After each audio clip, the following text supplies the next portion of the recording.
네, 국회는 오늘도 개점 휴업 상태입니다. 한국당이 정상화 조건으로 손혜원 의원 국정조사를 내걸면서 여야 대치 정국은 지속하고 있습니다. 이 국회의장은 중재 실패하자 의원들에게 정상화를 촉구하는 서한까지 보냈습니다. 국회 취재기자 연결합니다. 김영수 기자. 네, 국회입니다.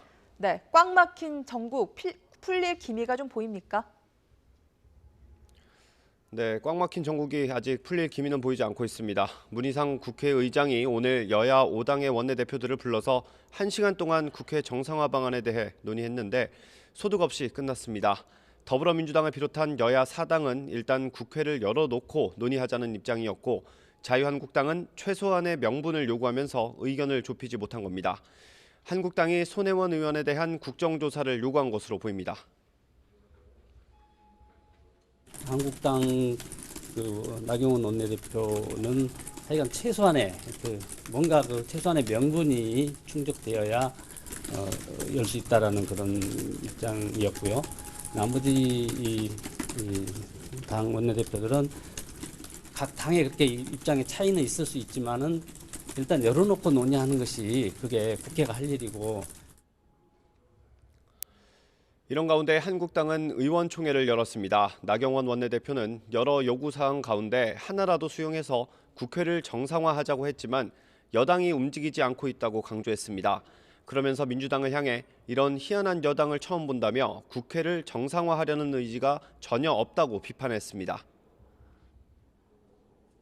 여당도 해보고 야당도 해봤지만 이런 희한한 여당 처음 봤습니다. 제가 보니까 이 국회를 정상화하려는 의지가 전혀 없는 게 여당 아닌가 이런 생각을 합니다. 앞서 민주당 홍영표 원내대표는 국회 일정이 정치적 흥정의 대가가 돼서는 안 된다며 조건 없는 국회 정상화를 촉구했습니다. 자유한국당은 이런저런 조건을 걸면서 요구 조건을 들어주지 않으면 2월 국회를 열지 않겠다고 합니다. 20대 국회 들어서 자유한국당이 이런 식으로 국회 일정을 볼모로 보이콧한 사례가 벌써 16번이나 됩니다. 바른미래당 김관영 원내대표는 어찌됐든 집권 여당의 책임이 크다며 여당이 손혜원 의원 국정조사를 과감하게 수용하고 국회를 정상화해야 한다고 밝혔습니다. 여야 대치가 좀처럼 풀릴 기미가 안 보이자 문희상 국회의장은 국회의원 전원에게 서한을 보내 싸워도 국회 안에서 싸워야 한다며 촛불 민심의 제도화와 개혁 입법은 20대 국회의 책무지만 무엇 하나 실천하지 못하고 있다고 지적했습니다. 네, 자유한국당 전당대회를 위한 연설회 막말 논란도 짚어보죠.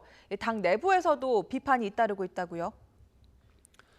네, 그렇습니다. 어제 대구에서 열린 연설회 얘기를 먼저 해보겠습니다. 대구에서 김병준 비상대책위원장이 단상에 오르자 김진태 당대표 후보의 지지자를 포함한 일부 당원들이 강한 야유와 항의를 쏟아냈습니다. 이런 상황이 반복되자 김 위원장은 끝내 버럭 화를 내기도 했습니다. 한 최고위원 후보는 문재인 대통령을 향한 막말을 내뱉기도 했습니다. 토론회장이 돼야 할 전당대회가 막말과 고성으로 얼룩지자 당 내부에서도 비판의 목소리가 터져나오고 있습니다. 중진인 김무성 의원은 당이 과격분자들의 놀이터가 되면 안 된다며 불편한 심기를 그대로 드러냈습니다. 질서를 지키지 않는 과격한 사람들이 결국은 일을 그르치게 됩니다. 그래서 우리 당이 그런 과격분자들의 놀이터가 되어서는 안 된다는 생각을 가지고 있습니다. 재선의 장제원 의원은 건강한 당원들이 결단하고 행동할 때라며 당을 극우 정당으로 몰아가는 사람들이 얼마나 소수였는지 투표로 증명해야 한다고 강조했습니다. 민주당 홍영표 원내대표는 한국당의 전당대회를 겨냥해 막말 대잔치를 통해 극우의 길로 가고 있다고 비판했습니다. 바른미래당 김정화 대변인도 논평을 통해 태극기 부대 놀이터로 좌지우지되는 한국당의 전당대회가 참담하다고 지적했습니다. 당 안팎의 비판을 의식한 김진태 후보는 입장문을 내고 불미스러운 일이 생겨 마음이 불편하다며 품격 있는 응원을 부탁한다고 지지자들에게 호소했습니다. 이와 함께 나경원 원내대표는 아마 민주당이 전당대회를 해도 비슷한 현상이 있지 않았을까 생각한다며 걱정하는 부분도 있겠지만 충분한 자정 능력으로 당이 거듭날 수 있다고 강조했습니다. 지금까지 국회에서 전해드렸습니다.